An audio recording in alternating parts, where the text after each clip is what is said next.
Hello and welcome to another AIC video. Today I'm going to be talking about these guys. These are a couple of my rifles that I own. I wanted to kind of go over my experience with building my own AR. I've been watching a ton of YouTube videos, and I'll link some of my favorites down below on how to build an AR because I am by no means any kind of expert. But I just, as a complete novice, wanted to go over my experience so that way when you approach it, you kind of have another point of view when you go to build yours. So I know guns aren't really the main thing on my channel, so I'll go over a few things real quick. This is an AR platform. AR stands for Armalite. Armalite does sell rifles. It does not stand for assault rifle. That's a made-up term by the news to scare people. It literally stands for Armalite. And it is a pattern that was designed by Armalite, sold to the military, and for the first major part of their life, they were built by Colt. You know, the same guys who put out the original 1911s. So that's who made it. Then the patents and were no longer valid. They expired, and so it became a very popular gun because it's very much, you'll see here in a minute, very much almost like a puzzle. And so you can have all sorts of customization on this firearm, and you can really do exactly what you want and have it do what you want, and customize it the way you want off of some very basic parts. So that's just a brief history. There's a ton more information if you're interested at all in researching that.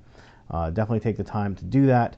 But I mostly want to talk about, again, my experience building it. So this is the first AR that I own. This is my Diamondback DB15. I've owned it about a year, and I basically bought it out of pure pressure. Everybody I know has an AR. They'll go shooting their ARs, and I want to be part of the cool kids club, and so I literally bought the cheapest AR that I could find at the time. Again, this is about a year ago, so like just a few weeks pre-COVID, and I paid $520 for this gun, which now is an absolute steal, and I have really enjoyed it. Diamondback doesn't have the best reputation for build quality, but mine must have been made on a Wednesday, the day after Frank got laid or something. I don't know. I've had no problems with mine. I have thousands of rounds through it, mostly steel case, and it's been a great rifle. Again, zero issues with mine at all. Though I do know the Diamondback, for some people, has not been the best option, but they seem to be fairly responsive as far as fixing issues that people may have with their guns. I don't know. I've had a great experience. I just am going off of what I read on the internet, and since everything on the internet that you read is true, take it with a grain of salt. But I love mine. It's been a great gun. Put this to the side here. Careful, it'll shoot me. No. But I had no plans to do anything additional with ARs, but I was looking for something else and came across, this online.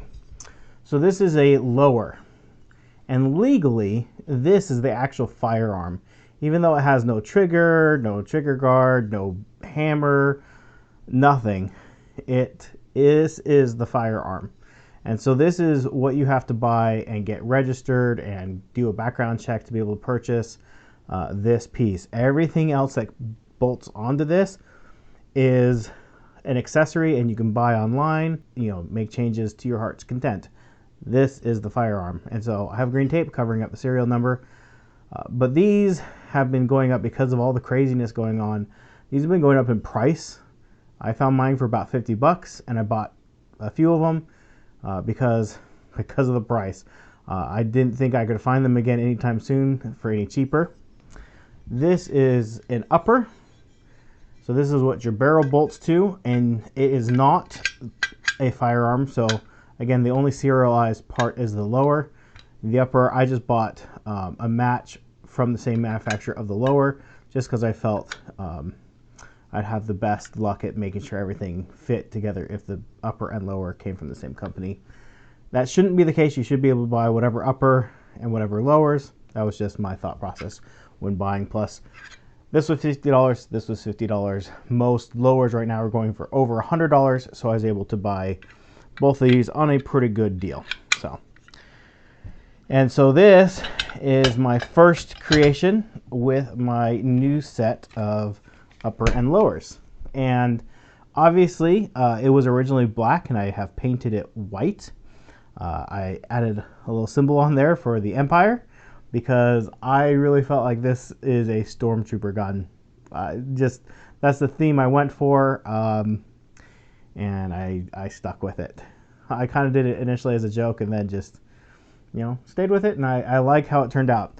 I wish the blacks all matched between the shoulder rest and the grip and the sights and the rail up here and the barrel, but it is what it is and it's no big deal. So I just used a Rust-Oleum paint and primer to do it. It turned out really well. I think it looks really nice. But yeah, so as far as building it, one of the things I noticed when watching YouTube videos is all these guys had these really fancy blocks to put in vices and all this other stuff, and it really came out to not needing those to assemble a rifle.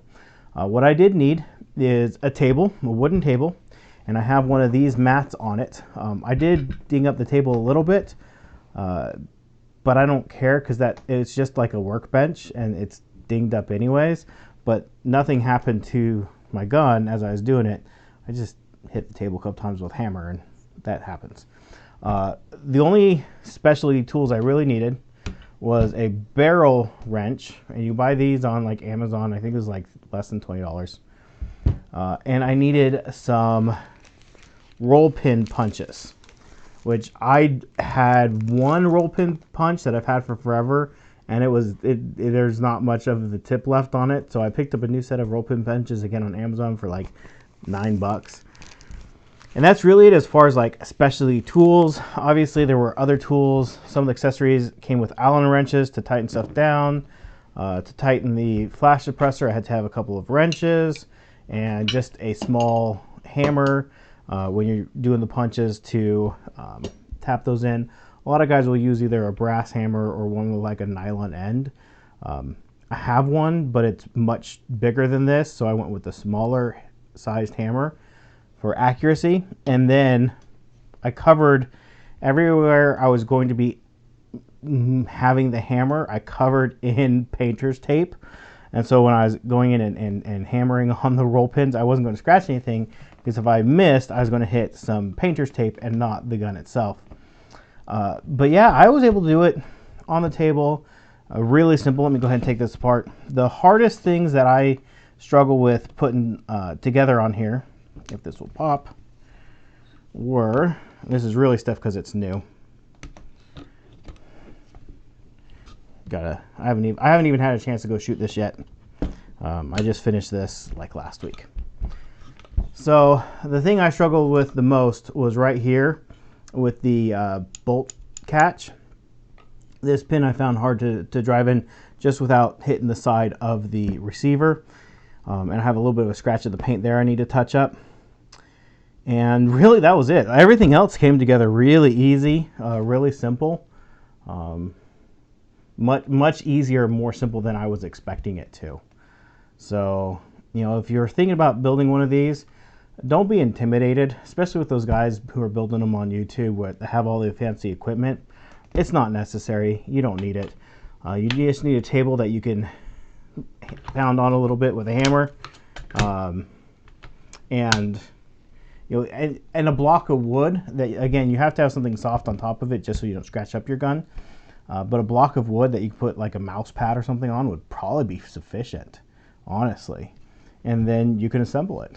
Some of the things that I changed from my previous gun to this one, I used a Palmetto State Armory kit. They came with the shoulder stock, the grip, the internals, so like the hammer and the trigger and stuff. That was all a kit, and I bought that so I didn't have to guess at what I was buying. I knew it would work. And they're all the same as my Diamondback. In fact, they look exactly the same. I know the shoulder stock and the grip are the same, but as far as like the internals, look like they came out of the same factory. The sights, I have a astigmatism in my eye, and so when I look through like a red dot, I don't see one dot, I see like 8, so I can't use a red dot. So I really like iron sights because I'm pretty accurate with iron sights. This is technically a different brand than my other ones, but I'm pretty sure they came out of exactly the same factory. But the other brand didn't have them in black, and this one did. Again, Amazon, they were like 30 bucks. Nothing fancy. Probably get crap for buying cheap iron sights, but you know, I've liked them on my other gun for 1,000+ rounds, and they should do fine on this gun. The other change I made was, or the one big change I made is back here on the charging handle. I went with an ambidextrous one, so I could charge it from either side. I like that as just an option when I go to pull it. Obviously, sitting here at the table is a little harder to do, but I just feel more comfortable pulling it with both fingers. And I've put a different flash suppressor on here, compensator. I just like the way this one looked. I didn't really do anything as far as like, you know, figuring out which is the best for suppressing flash or anything. I just thought this one looked cool, so I bought it, and it wasn't super expensive either. So there's some I liked more, but I wasn't going to spend, you know, 200 bucks on one just because it looked cooler. So anyways, yeah, that's just a quick rundown. If you're thinking about buying one of these, do it now. Do it before you can't do it. If you're not thinking about buying one of these, do it now. Do it before you think you might need it. If you don't think you'll ever need one and don't want one, buy lower. Just own it. This isn't going to shoot anybody in your house, but one day you may want it, and you may not ever be able to buy it. You know, I know I'm American, and most of my viewers are in America, and you know, we have a gun culture here. We don't have a gun culture here. We have a culture of self-sufficiency. We have a culture of making sure that you do what you need to be successful, working hard, planning ahead, achieving based off of your own merits and efforts. Part of that is the right to protect yourself, to defend yourself from others. And I never plan on using this rifle to protect myself from my fellow Americans. That's not who this is for. This is for if and when the government ever decides that it might need to take away my freedoms. Do I fear that's going to happen in America? No, probably not. Probably not during my lifetime. At least I seriously don't think so. But I'm sure the people in Myanmar wish they'd had these. I'm sure the people in Venezuela wish they'd had these. I'm sure the people in Hong Kong wish they'd had these.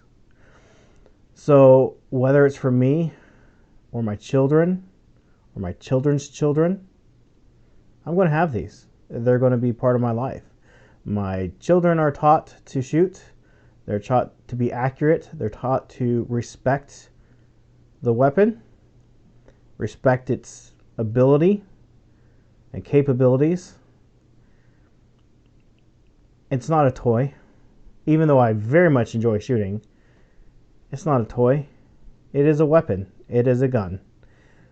And I find a lot of joy in shooting because it's something I'm good at. I'm not good at a lot of things in this world, but for whatever reason, since I was a little boy, I've always been a very good shot. I've always very much enjoyed it.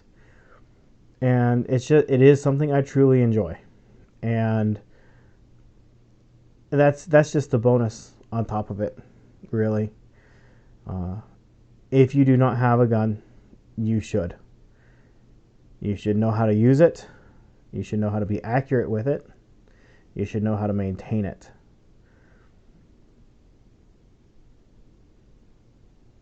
I don't know why I felt the need to say all of that in this video. I typically, that's not political. It's not political. That's not against any political party. That's just, it is what it is. As a human, you have every right to defend yourself. You have every right to protect your freedoms.